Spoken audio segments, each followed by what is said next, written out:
What it do, YouTube? This your man, G. Lewis, back with another video and saying thank you to all of you who have subscribed to the channel and continue to support the content that I'm creating. Today I want to share with you a story about a couple of stories actually. One involves a young man who worked for me in the past in the entertainment field. He called me and asked me if he could borrow some money.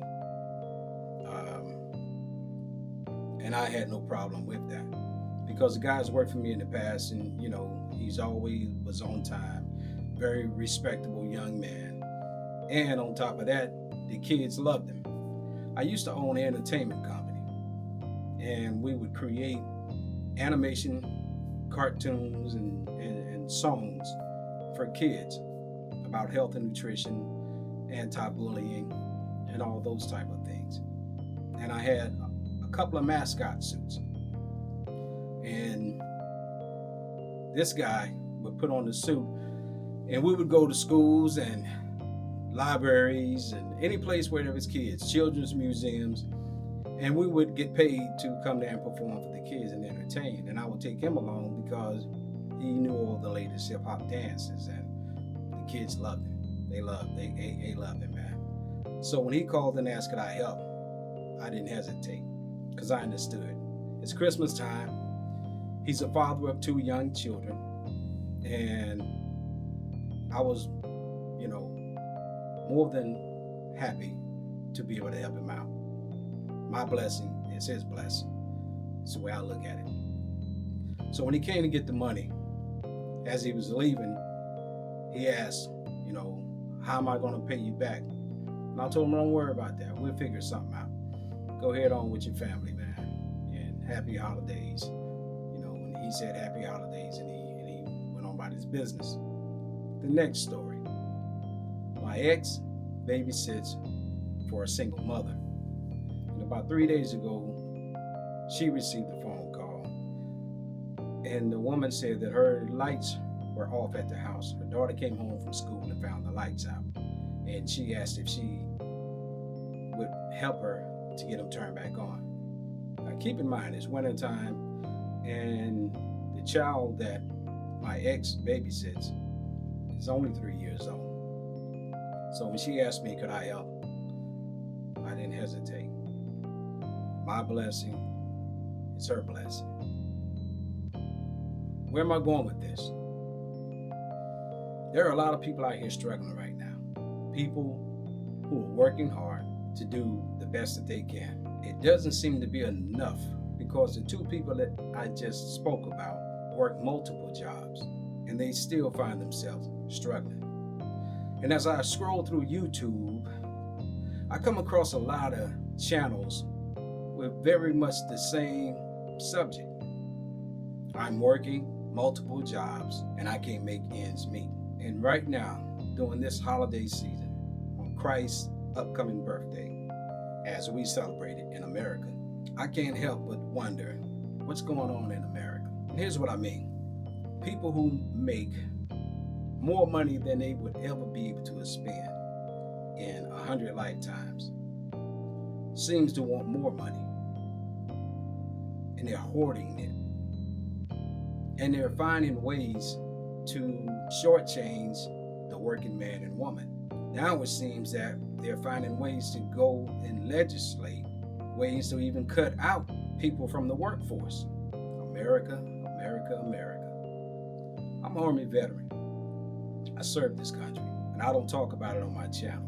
But I've even noticed how there's been some backlash against our men and women in uniform, as well as those who have served honorably. Somehow they feel like veterans, the military personnel, are making too much money.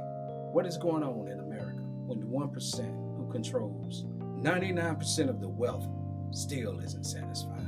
America, America. So when I have people calling me and asking, can I help them out?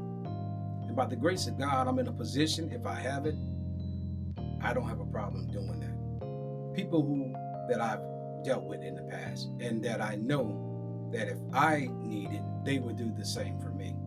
I have no problems being able to help my fellow brother or sister. America is driven now more so than ever with the consumption of wealth and material things. As I scroll through social media platforms, I see it. And you know the sad part?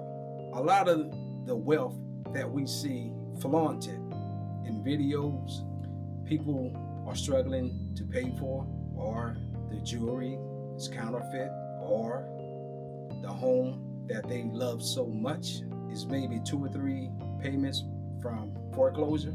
Why? Because America has this obsession with wealth. The 1% who controls 99% of the wealth, they flaunt it. And those who do not have it, they struggle, fight, and work day and night like a dog to obtain it. So what happens when you check all the boxes? You're working 2 or 3 jobs, you're saving, and you still aren't in a position to be able to provide the bare necessities for life. Those people, like the 2 people I described earlier, the young guy and the young mother who come home to find the lights cut off, or a daughter come home from school to find the lights cut out. These people are everyday people. There are more people in our population like them than it is those of the 1% and the ones who are flaunting their hard-earned cash to perpetrate wealth. They call it the American dream, and America has sold that bag of goods all across the globe. I've been in foreign countries, and I've seen people in third world countries and the way that they live. And what we have in America that we turn our nose up at when it comes to housing, they will look at that as a mansion. Hell, they will look at America's projects, affordable housing, government housing. They will look at those as condos. They will look at your average $15,000, $16,000 car as a luxury foreign whip. What I'm saying is, we're on the other side, where those on the outside are looking in. They see the grass as greener in our pastures. And we, on the other hand, we walk across the pastures and we disrespect it. We disrespect one another. There's no way in the world that I can walk past a veteran who is homeless and not try to help them in some type of way. There is no way that if a single mother comes to me and I know that this person is on the up and up and they ask could I help with a couple of dollars so that they can buy some groceries for their child, for their children or their child, there's no way that I could deny that woman. Or in the case of the young man who has worked for me independently in the past, calls me out of the blue and asks if I could, lend him. He didn't say give him. Lend him some money. And I understood without him having to say much of anything, because he's a man and he has pride. But, he was willing to put that aside, because pride could be a curse as well. But the type of pride I'm saying that he had is he did not want to ask me for anything, because as a man, he wants to be able to provide for his children on his own. All he wants is a chance, an opportunity. But when you are working 2 or 3 jobs and it's not enough to cut the mustard, every now and then you just may need an extra hand, a couple of extra dollars from somebody that you can borrow from. America, America, America. We're getting ready for the year 2025, and God forbid what I'm feeling doesn't come to fruition. We are obsessed with money, wealth, power, and fame, and we look up to those who have it. And then when they get it, a lot of times we begin to turn our backs on them and we look to tear them down. That's the American way. Lift them up when they're down and kick them when they're on top. And where we're headed to in 2025 is an obsession with wealth culture. And it appears that many are seeking to get as much wealth as they can by any means necessary. Yeah, I didn't expect for this video to go on this long, because there is no structure to what I'm speaking about. I just wanted to turn on the camera and stand here, just speak from the heart, no script, just random thoughts and trying to string them together in a way that makes sense to you who's watching this video. I just hope that 2025, I pray to God that 2025 is not much more of what we've had to deal with this year. I pray to God that 2025, people will seem to be a little bit more compassionate, a little less cynical, and a lot more empathetic, and seeing things from the perspective of those that we would rather be quick to judge. We would rather take the time to, at the minimum, not text, not make a video, and not just a podcast clowning, humiliating, dehumanizing someone else. Even if they are wrong for committing some despicable crimes. I get that. But I've learned to be slow to speak and quick to forgive. Now, I'm not saying that in every case where people have done despicable things from a criminal's perspective. But what I am saying is I've learned to hold my tongue in judgment. Even if I feel something that I want to say, that doesn't negate the fact I still feel that way because I chose not to make a video about it or get in front of a microphone and, pontificate it with a crew of other like-minded people. I just hope that we can be a lot more compassionate and understanding going into 2025. Don't take your cues from the executive branch at the highest forms of government in this country.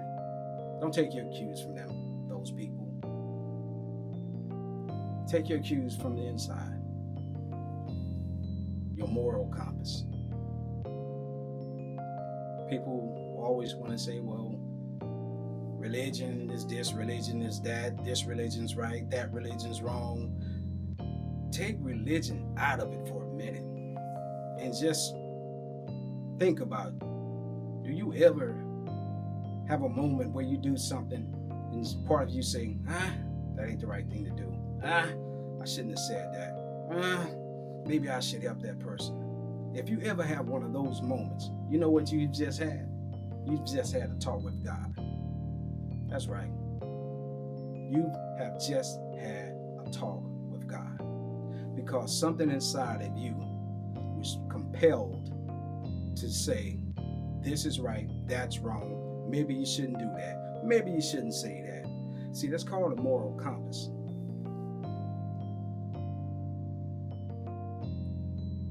And more of us should start slowing down and listening to that quiet voice from within inside of us. Regardless of what you want to call it, I don't care what you call it. But if you have something that triggers you like that, then that means that there's a higher power inside of you that's telling you, and that's helping you and nudging you to navigate and guide you in a way that is not destructive. I'm going to say this though. I am a follower of Christ and I'm far from where I need to be. But I try more so now than ever. I turn up the volume on my moral compass. I don't always make the right decisions, but I at least listen and I evaluate.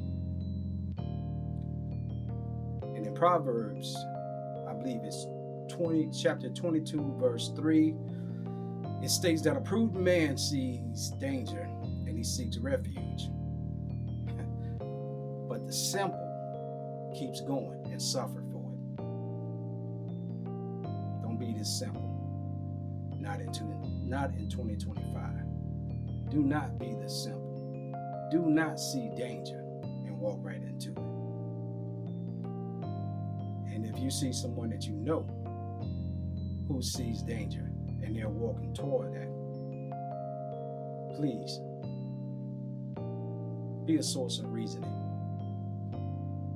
and embark on it and let them know, maybe you shouldn't do that.